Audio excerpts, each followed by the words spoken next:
¿Cómo sospechaste que eras autista? Me preguntan. Bueno, antes que nada, debo decir que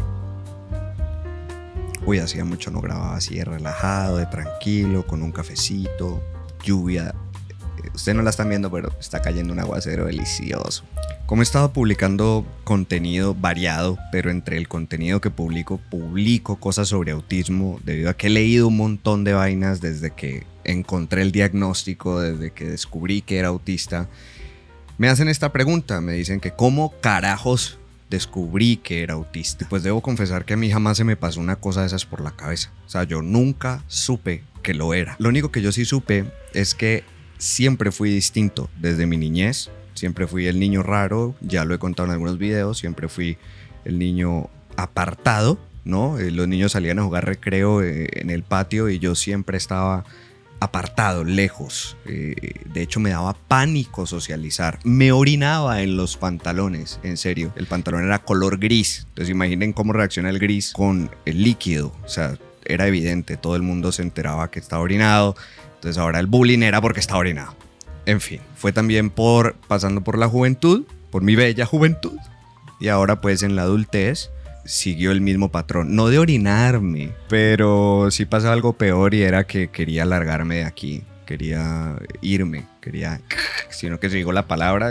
¡Ay, me censuran el video! Era muy heavy, yo me acuerdo que yo despertaba todos los días con ganas de quererme morir. Recuerdo escribir cartas, de hecho aún las tengo. Tengo cartas escritas digitalmente que le van a llegar a unas personas 3 meses después de mi fallecimiento. Yo creo que todas estas cosas son como el reflejo, ¿no? Son como un reflejito de lo mal que se pasó en esa época. Entonces vean, no me orinaba, pero sí me quería largar. Miren, algo curioso, yo esto lo grabé en un podcast. Yo recuerdo que en esas épocas, en el 2018, ese fue el peor año. Yo me acuerdo que yo tenía conversaciones con mi novia en esa época y ella me decía cómo me sentía. Entonces yo le decía... Es que ustedes, refiriéndome a ella y todos los demás, nunca me van a entender. Yo ya sabía que era diferente, pero no sabía por qué ni qué. O sea, era imagínense uno estar perdido toda su jodida vida de la niñez y aún en la adultez no poder entender lo que está pasando. Nunca entendí por qué yo no iba al ritmo de los demás, como al ritmo en el que los demás vivían la vida. Nunca entendí por qué a mí me afectaban las cosas como a mí me afectaban. O sea, de hecho usaban un término para describirme y era que yo era muy tocado. Cuidado, es muy sensible, no se le puede decir mucho porque se toca, o sea, ay, le duele. Y no era eso, era que yo le daba sentido a cada palabra, o sea, sentido a cada cosa. Me afectaba mucho una pequeña injusticia, sea que la vieran otros o que me la hicieran a mí. Era enorme. Cuando eso mismo que a mí me afectaba, pues a las demás personas les daba igual. Como que, sí, lo traicioné. Sí, sí, le pegué. Sí, lo engañé, sí, le robé una platica. Y yo, pero ¿cómo vive contento, feliz? ¿Cómo hace, parte? Yo creo que ese tipo de cosas como que no cambian. La dificultad de socializar en mi niñez no cambia. O sea, yo no me relaciono. Si a mí me ponen a elegir una salida y quedarme en la casa, parce, la casa 1000 veces. ¿Saben qué pienso? Yo pienso que si en esa época de pronto mis padres hubieran estado como más enterados, ¿no? De esa situación, de que pasaba algo, de que existía algo Pero obviamente se entiende que en esa época era muy difícil, al menos los recursos que habían en mi familia en esa época no daba para tener mayor conocimiento a lo que uno veía ahí. Este muchachito es raro, punto. Y esto lo digo porque mucha gente, padres más que todo, me escriben que descubren que sus hijos son autistas y me dicen que quieren aprender mucho, que quieren tener mucha información para poder evitar que ellos pasen sufrimientos.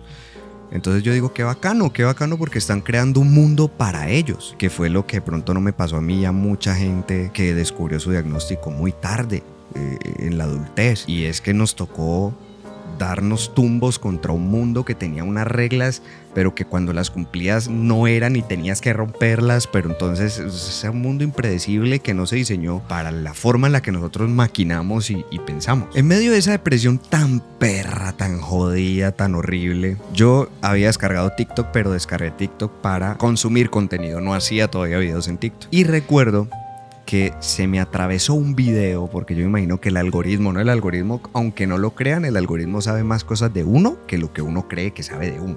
Me manda un video, me lo pone allí, de una pelada que es TikToker, es autista. Hizo un video de una tendencia, de una audio tendencia en esa época. Ella no mencionó palabra, pero cuando vi esos segundos, eran unos segundos, parce, lloré. Uf. Yo dije, no puede ser. No puede ser.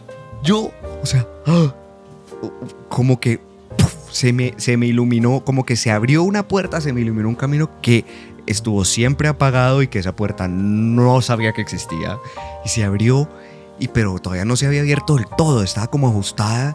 Y yo vuelvo y veo ese video, lo descargo, lo mando a favoritos, lo veo constantemente en mi galería y cada que lo veo lloro porque me veo allí. Fue ver por primera vez cómo alguien mostraba mis vulnerabilidades, las vulnerabilidades que yo estaba enmascarando. Y eso me llevó a buscar.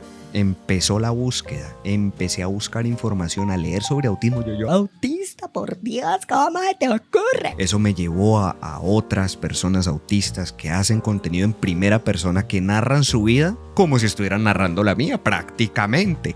Ellos hablan de su niñez como si estuvieran hablando de la mía, prácticamente. La sensación que yo viví, que se sintió aquello de no saber concretamente por toda la vida qué es, por qué es, cómo es, por qué diablos te pasa a vos, y de un momento para otro hacer clic,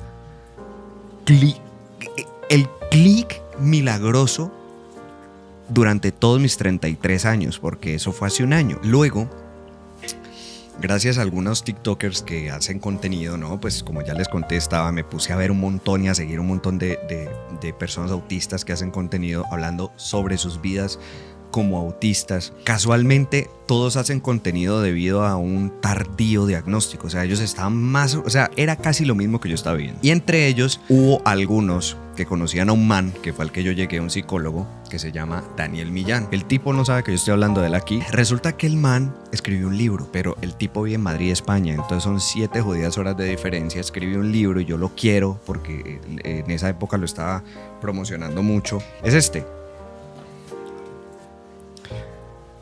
La guía autista. Se llama Guía Autista, consejos para sobrevivir en el loco mundo de los neurotípicos. ¿Y saben qué es lo más bonito? Que fue ilustrado por una TikToker, que voy a dejar por aquí su @, para que vayan y la sigan. Hace contenido netamente de autismo, es activista. Así que si quieren saber cosas de autismo, vayan para allá. Y lo ilustró ella.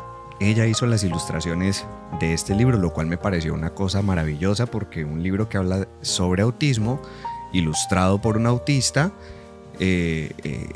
escrito por un psicólogo especializado hasta pa'l berraco en autismo. O sea, entonces me llega el hijo de madre libro y empiezo a leerlo, está todo rayado, ya lo tengo súper rayado. Ese libro me hizo llorar, me hizo entender muchas cosas, me hizo reír también porque hacía bromas sobre las cosas que me pasaban y yo, parce, aquí está escrita mi vida, no puede ser. Fueron cosas hermosas que hoy me gusta recordar con este video largo que me vale monda y media si se lo ven todo el video, no me importa. Esto es como un honor, como un año dentro de la verdad, una verdad que es el espectro autista. Ahora entenderlo todo. Este libro, como ven, es gordo, este libro es grueso, me lo leí en 3 sentadas. O sea, me levantaba, lo leía, me acostaba leyéndolo durante el día, durante la tarde leyéndolo. Fue una cosa bárbara. Y resulta que al final de este libro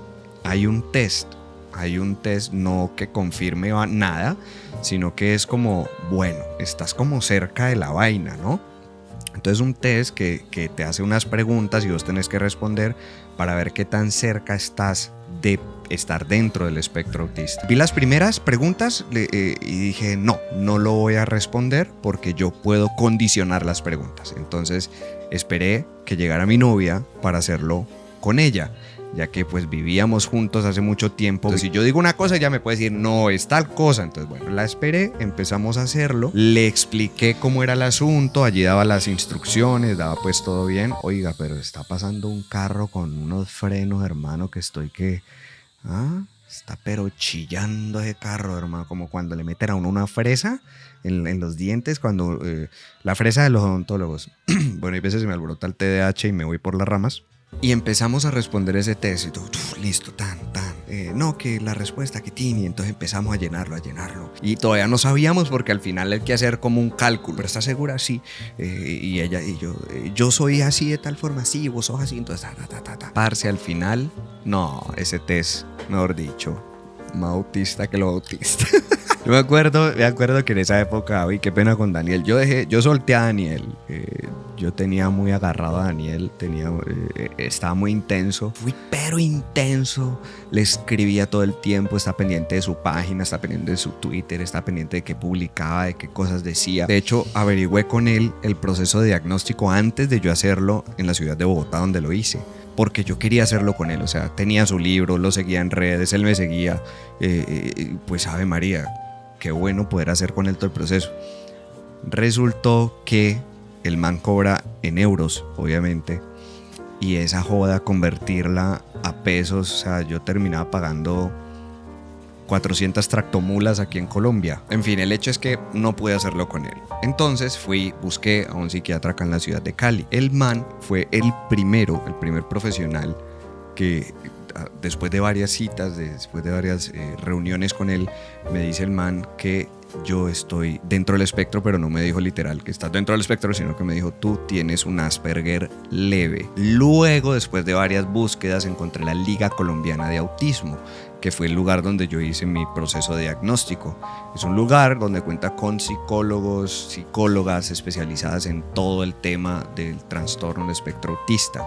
Trabajan de lleno, de sol a sol con ese tema. Me comuniqué con ellos, les pregunté cómo era el asunto, me dieron toda la asesoría, me dijeron pues que la vaina tenía que hacerse de manera presencial. Ellos quedan en Bogotá, yo estoy en Cali, así que esa vaina también costó un billete porque de por sí el tema de los diagnósticos, eso para mí, yo sigo creyendo que es un privilegio injusto porque no debería ser así, pero bueno, en mi caso fue así. Y sumado a los pasajes, entonces tuve que viajar hasta Bogotá, hacer todo el proceso, estar allá el tiempo que era necesario y después regresar a Cali y esperar. Empieza esa hijuemadre hora, empiezas a espera, parce, empiezas a espera tan horrible. Los días empezaban a pasar y yo me quería morir. Ahí estoy ahora, en ese tiempo de espera hace un año. Recuerdo que bueno, cuando ya llegó el día pactado, el de la cita, me hablo con la psicóloga Karen. Ella tampoco sabe que yo estoy hablando sobre ella aquí ni sobre el proceso de diagnóstico. Y la charla, la terapia duró un poco más de una hora en donde ella me explicó absolutamente todo. Con ella fue muy bonito porque ella tenía mucho cuidado de que yo estuviera entendiendo todo lo que ella me estaba diciendo. Entonces me explicaba cada punto, después de una explicación me preguntaba si yo estaba entendiendo, me hacía saber que si no entendía no había problema, que ella volvía y me explicaba. Yo solamente estaba esperando a que ella llegara al final de todo lo que ella estaba leyendo. Estaba leyendo varias hojas que arrojaron el resultado del proceso de diagnóstico que fui a hacer en Bogotá. Esto fue videollamado, yo ya estaba en Cali cuando tuve esa reunión con ella. Y al final, después de muchas extensas explicaciones, me dijo, y pues Chris, quiero decirte que estás dentro del espectro autista. Yo me quedé en silencio total. Mi corazón latía durísimo, que se podía escuchar a kilómetros. Estoy exagerando. Yo agaché la cabeza y empecé a chillar, a llorar, a berrear. O sea, si a mí no me hubiera salido en el feed de TikTok ese video de esa pelada que yo admiro mucho, yo no estaría aquí. Muy seguramente ya me habría ido. Karen fue súper amable, anticipó a muchas cosas que vinieron después, que iba a estar muy confundido, que después iba a tener un momento de negación, como de no, esto, yo no tengo esto, y después que venía el bajón emocional porque iba a estar atando cabos de cada cosa de mi vida. Entonces, claro, el bajón llega y llega acompañado de culpa. Ahora entiendo esto, ahora entiendo lo otro. De razón actúo así, de razón hice esto, de razón soporté tantas cosas que no debí soportar. No me habría sobreexigido tanto, no me habría castigado tan duro. En fin, ha sido toda una aventura. Vinieron días muy duros, días tristes, desoladores, incomprendidos, días de mucho cuestionamiento. Pero poco a poco todo fue encajando en su lugar. Y pues como les dije al principio de este video, estoy haciendo esto porque el año pasado, exactamente hace un año, Estaba a la espera del diagnóstico, ya había pasado lo de la TikToker, ya había pasado lo de Daniel, lo del libro. Habían pasado muchas cosas que ya me estaban dando, mejor dicho, dolores de parto, como se dice, ya estaba casi que paría ese hijo ahí. Hay mucha gente que dice, Es que las etiquetas, es que usted para qué se etiqueta, no, si usted tiene autismo, pero no se etiquete. ¿saben para qué me sirvió ese hijo de madre diagnóstico? Para sanarme. No me ha servido para nada más. O sea, no he encontrado que yo tenga un beneficio en mi día. No ha sumado, pero tampoco ha restado en nada. Solo me sanó, solo. Tener el diagnóstico me ha hecho pensar que ahora ya nunca más voy a dejar que nadie pase por encima de mí, ni mucho menos voy a seguir sobreexigiéndome para intentar encajar en un mundo que la verdad ya no me interesa entender. He allí la importancia de tener un círculo que sepa tu diagnóstico, porque cuando un círculo de amigos o de allegados saben tu diagnóstico, si son amigos, van a estudiar sobre el tema, van a leer un poquito y van a saber hasta dónde llegas. Y cuando no quieras pasar la línea, pues no la van a coger contra vos. Mejor dicho, todo se acomodó. O sea, si yo hubiera podido hacer esto antes, habría sido mucho mejor. Pero bueno, se dio en este momento. En esta época se dio para yo empezar a decir, ya no me gusta, no quiero ir a mi ritmo.